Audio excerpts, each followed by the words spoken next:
Hello बच्चों, मैं महेश रामनानी एक बार फिर से स्वागत करता हूं आपका आपके अपने चैनल पे जिसका नाम है derivations of physics. 10th class की फिजिक्स हमने स्टार्ट की थी और यहाँ पे भी हम चैप्टर पढ़ रहे थे human I and colourful world. और इस चैप्टर में भी क्या क्या किया था? इस चैप्टर में हमने ह्यूमन आई का इंट्रोडक्शन लिया था, ह्यूमन आई से रिलेटेड डिफेक्ट्स देखे थे। 3 टाइप के डिफेक्ट्स थे, मायोपिया, हाइपरमेट्रोपिया, प्रेसबायोपिया। दूर का नहीं दिखे मायोपिया, पास का नहीं दिखे हाइपरमेट्रोपिया, प्रेसबायोपिया। अगर हमारा लेंस जो है वो थिन या फिर एलोंगेट नहीं कर पाए तो इसी को अपन क्या बोलते हैं? हाइपरमेट्रोपिया। इसके बाद हमने देखा था रिफ्रैक्शन थ्रू प्रिज्म। प्रिज्म भी कौन सा था? Glass prism. उसके बाद हमने देखा था dispersion of light. Dispersion of light में हमने एक टॉपिक और देखा था, रेनबो फॉर्मेशन। आज का जो हमारा नया टॉपिक है तो उस नए टॉपिक का नाम है एटमॉस्फेरिक रिफ्रैक्शन। बच्चों, हम जिस जोन में रहते हैं अर्थ के, उस जोन में एटमॉस्फेयर भी है। एटमॉस्फेयर मतलब कि यहाँ पे प्रेजेंट जो गैसेस हैं। अब इन गैसेस की डेंसिटी जो है ये भी हर एक लेवल पे अलग अलग होती है। अगर एक बड़े लेवल पे बात करूं तो हमने ये सुना हुआ है या पढ़ा भी हुआ है और एक्चुअल में होता भी है कि हाइट पे जाने पे एयर कम होती जाती है और एक ऐसी कंडीशन आती है कि ऑक्सीजन लेवल बहुत कम हो जाता है। वहां पे ब्रीदिंग करने में क्या आती है? प्रॉब्लम आती है। ठीक है, लेकिन हम इतने बड़े लेवल पे नहीं जाएंगे, हम बहुत छोटे से लेवल पे जाएंगे, 20 मीटर 100 मीटर इतनी हाइट तक में। अब इतनी हाइट तक में क्या होता है, देखो सपोज करो ये लैंड है, ये पूरा एटमॉस्फेयर है, ये ज्यादा बड़ा जोन नहीं है, ये 100 मीटर 200 मीटर का जोन है। अब ये सन है तो सन क्या करेगा? गर्म करेगा। किसको गर्म करेगा? एयर को भी करेगा और लैंड को भी करेगा। बताओ कौन ज्यादा जल्दी गर्म होगा? ऑब्वियसली लैंड जल्दी गर्म होगी। तो ये लैंड अगर जल्दी गर्म होगी तो यहां की इसके जस्ट ऊपर वाली एयर जो है, ये वाली एयर, इसको 2 लोग हॉट कर रहे हैं। कौन कौन? एक तो ये धरती खुद, इसका टेम्परेचर बढ़ चुका है तो ये अपना टेम्परेचर इसको देगी ना, और ये सन भी। तो ये जो नीचे नीचे वाली लेयर होती है ये रेयरर होती है थोड़ी। क्या होती है? रेयरर। इसके ऊपर वाली थोड़ी डेंसर, उसके ऊपर वाली और डेंसर और डेंसर और डेंसर। तो हम ये बोल सकते हैं नीचे से ऊपर जाने पे रिफ्रैक्टिव इंडेक्स इंक्रीज कर रहा है। वो कम हाइट की बात कर रहा हूं बच्चों में, ज्यादा हाइट की बात नहीं कर रहा। हिमालय तक नहीं जाना हमको।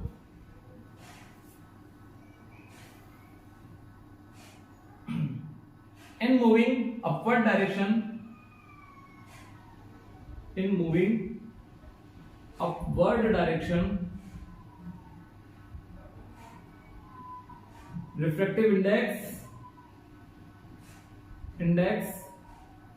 increase, which means air becomes denser moving in upward direction। ठीक है, तो अब एयर के रिफ्रैक्टिव इंडेक्स में अगर चेंज हो रहा है, एक जगह एयर रेयरर है, एक जगह एयर डेंसर है, तो रिफ्रैक्शन होगा। रिफ्रैक्शन हमारे ये तो होता है whenever there is a change in medium, light will bend and this phenomena is known as refraction। एक मीडियम से दूसरे मीडियम में जब भी लाइट जाएगी तो बेंडिंग होगी लाइट की, और लाइट की इसी बेंडिंग को क्या बोलते हैं? रिफ्रैक्शन। और यही रिफ्रैक्शन अगर एटमॉस्फेयर में हो जाए तो इसको बोलेंगे एटमॉस्फेयर रिफ्रैक्शन। ठीक है, अब बच्चों देखो, मैं किसी पॉल्यूटेड सिटी में रहता हूं, मैं दिल्ली की बात नहीं कर रहा हूं, है ना, मुझे पता है दिल्ली बहुत ज्यादा पॉल्यूटेड सिटी है, बट मैं एक ऐसी जगह की बात कर रहा हूं जहां पे बहुत ज्यादा पॉल्यूशन हो रखा है। तो वहां पे गैसेस का लेवल अलग अलग होगा, डेंसिटी भी क्या होगी? अलग अलग होगी, मतलब कि रिफ्रैक्टिव इंडेक्स भी अलग अलग होगा। तो क्या हम ये बोल सकते हैं कि हमको जो ऑब्जेक्ट दिखाई दे रहे हैं वो कंपैरेटिवली या तो बड़े दिखाई देते होंगे या छोटे दिखाई देते होंगे? मैं बिल्कुल माइनर सा चेंज बोल रहा हूँ, माइनर सा, ज्यादा बड़ा चेंज नहीं बोल रहा हूँ। ठीक है, तो एटमॉस्फेरिक रिफ्रैक्शन ऐसे भी होता है नॉर्मली भी, लेकिन ये एटमॉस्फेरिक रिफ्रैक्शन इतना ज्यादा नहीं होता कि हमको कंपैरिजन कर सकें, इतना ज्यादा नहीं होता कि हम कंपैरिजन कर सकें। लेकिन बड़े स्केल पे अगर हम बात करें तो कुछ कुछ एटमॉस्फेरिक रिफ्रैक्शन ऐसे होते हैं जो कि हम ठीक से देख सकते हैं, जिसमें 2 टॉपिक्स हैं और ये 2 टॉपिक्स उनसे हैं। एक तो वही टॉपिक है जो बचपन में आपने राइम्स पढ़ी थी, twinkle twinkle little star. Twinkling of stars जो है उसका रीजन क्या है? Atmosphere refraction. ऐसे ही delayed sunset and delayed sunrise का भी एक कंसेप्ट है, वो हम यहाँ पे देखने वाले हैं। एटमॉस्फेयर रिफ्रैक्शन क्या होता है ये समझ में आया ना? नीचे से ऊपर जाते हैं तो एयर बिकम्स डेंसर, और एयर अगर डेंसर होती जाएगी तो रिफ्रैक्टिव इंडेक्स क्या होता जाएगा? बढ़ता जाएगा। कुल मिला के रिफ्रैक्टिव इंडेक्स में चेंज आएगा। रिफ्रैक्टिव इंडेक्स में चेंज आना एटमॉस्फेयर में, इसके कारण लाइट की बेंडिंग होगी, इसी को ये एटमॉस्फेरिक रिफ्रैक्शन बोलते हैं। यहाँ पे 2 एप्लीकेशन कौन कौन सी है?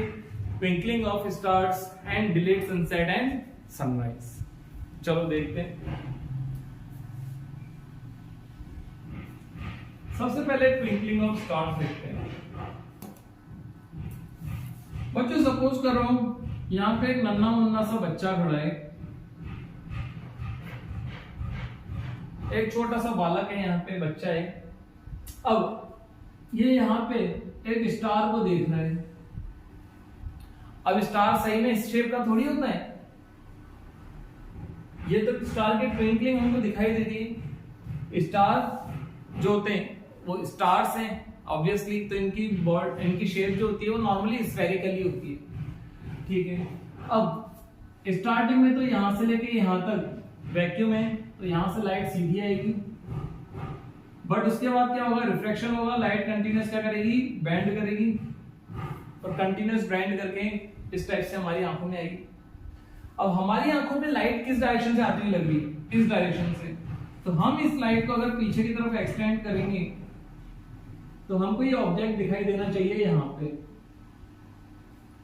स्टार की एक्चुअल पोजीशन यहाँ है, बट हमको दिखाई कहाँ पे दे रही है? इधर, क्योंकि लाइट की बेंडिंग हो रही है। अच्छा, अब हमारा जो एटमॉस्फेयर है क्या ये स्टेबल है? नहीं, लगातार हवा चलती रहती है, एयर कंटिन्यूस क्या करती रहती है? मूव करती है।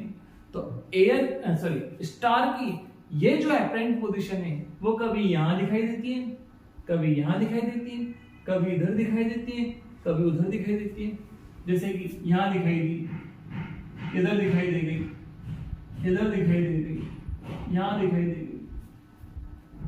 एयर के कंटिन्यूअस मोशन करने के कारण या एटमॉस्फेयर के स्टेबल न होने के कारण ये पोजीशन भी, एपरेंट पोजीशन भी चेंज होती रहती है। और इन सारी पॉइंट्स को अगर मैं ड्रॉ करूं तो लगभग कैसी शेप दिखाई देगी?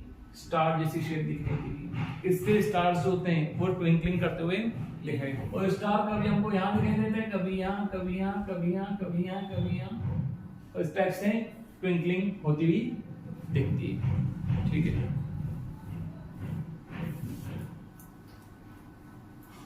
अगला है हमारा application delayed sunset and early sunrise. बच्चों ये हो गया अर्थ के टॉप पार्ट से, मैं मान लेता हूं अर्थ के इस वाले जोन में रहता हूं, ठीक। यहां से अगर मैं एक हॉरिजॉन्टल लाइन खींच दूं तो इसको हम बोलेंगे होराइजन, ठीक है। अब होराइजन के ऊपर की चीजें मुझे दिखाई देंगी, होराइजन के नीचे की चीजें मुझे दिखाई नहीं देंगी।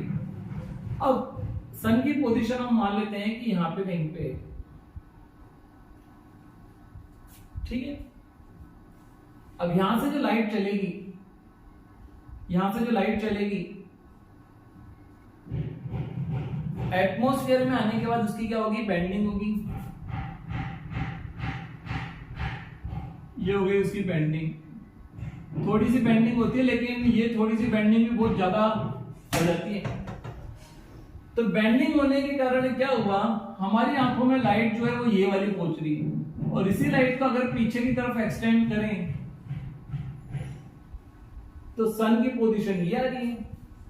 सन अभी होराइजन के ऊपर आया ही नहीं है, बट सन हमको यहाँ पे दिखाई दे रहा है, तो इसको हम क्या बोलेंगे? Early sunrise. सन पहले दिखने लग गया, अभी सनराइज हुआ ही नहीं है, उससे पहले दिखने लग गया। कितना मिनट पहले दिखने लग जाता है? 2 मिनट पहले, ठीक है। 2 मिनट पहले सन हमको दिखने लग गया। अच्छा, तो हम ये बोल सकते हैं हमको जो भी पोजीशन दिखाई दे रही है वो 2 मिनट पहले वाली पोजीशन दिखाई दे रही है, ऐसा बोल सकते हैं क्या? इस कंडीशन पे बोल सकते हैं, ठीक है। एक्चुअल में टाइम तो और ज्यादा चेंज है, क्यों? क्योंकि सन से अर्थ तक लाइट को आने में ही टाइम 8 मिनट लगते हैं, तो उसकी तो कैलकुलेशन ही नहीं की हमने। बट उस टॉपिक को यहाँ पे मत लेके आओ, आप बस याद रखो कि सनसेट या सनराइज कितना मिनट अर्ली या डिलेड होता है? 2 मिनट अर्ली होता है, तो डिले भी कितना होगा? 2 मिनट। अब ये सन यहां से घूमता हुआ घूमता हुआ घूमता हुआ घूमता हुआ जब यहाँ पे आएगा हॉराइजन के नीचे, क्या हमको देखना बंद हो जाएगा? नहीं, हमको दिखेगा। क्यों दिखेगा? वही वाला केस, यहां से जब लाइट आएगी तो लाइट की एटमॉस्फेयर में क्या होगी? बेंडिंग होगी, और बेंडिंग होने के कारण अगर इसको पीछे की तरफ एक्सटेंड करेंगे तो सन की पोजीशन हमको अभी भी दिखाई देगी। क्यों दिखाई देती? मैंने आपको बता दिया कि फाइनल पाथ जो होती है, हमारी आंखों की एबिलिटी होती है, ये ओनली फाइनल पाथ को देखती है, इनिशियल पाथ को नहीं देखती है। और फाइनल पाथ हमारी आंखों में इस टाइप से आ रहा है, तो आंखों को यहां दिखेगा, जबकि लाइट एक्चुअल में आ कहां से रही थी? लाइट एक्चुअल में आ इधर से रही थी, ये तो बेंडिंग हो गई लाइट की, ठीक है। तो 2 मिनट बाद तक भी सनसेट हो चुका है, लेकिन हमको सन दिख रहा है, और ये भी कितना होता है? 2 मिनट। तो 2 मिनट यहाँ पे, 2 मिनट यहाँ पे, टोटल 4 मिनट हमको एक्स्ट्रा दिखाई दे रहा है सन। किस रीजन के कारण? एटमॉस्फेरिक रिफ्रैक्शन के कारण, ठीक है बच्चों। आज के वीडियो में हम इतना ही करेंगे, ठीक है। हमारा एक लास्ट टॉपिक बचा हुआ है, scattering of light. Scattering of light हम देखेंगे नेक्स्ट वीडियो में, जो कि शायद लास्ट वीडियो होगा। उस वीडियो हम देखेंगे कि स्कैटरिंग होती क्या है। आपने 9th क्लास में स्कैटरिंग के बारे में थोड़ा बहुत पढ़ा होगा, टिंडल इफेक्ट पढ़ा होगा। तो एक तो हम स्कैटरिंग ऑफ लाइट देखेंगे, टिंडल इफेक्ट देखेंगे, स्काई का कलर ब्लू क्यों दिखाई देता है ये पढ़ेंगे, और चैप्टर को खत्म करेंगे। सनसेट और सनराइज के टाइम पे सन का कलर रेडिश होता है, ये टॉपिक आपके सिलेबस से हट चुका है। तो जो सिलेबस हट चुका है उसको हम नहीं पढ़ेंगे, ठीक है। नॉलेज लेने के लिए बहुत सारे टॉपिक्स हैं, बट हर एक टॉपिक की अगर नॉलेज लेंगे तो 10th क्लास की नॉलेज कर लेंगे, ठीक है। मिलते हैं आपसे नेक्स्ट लेक्चर में एक नए टॉपिक के साथ।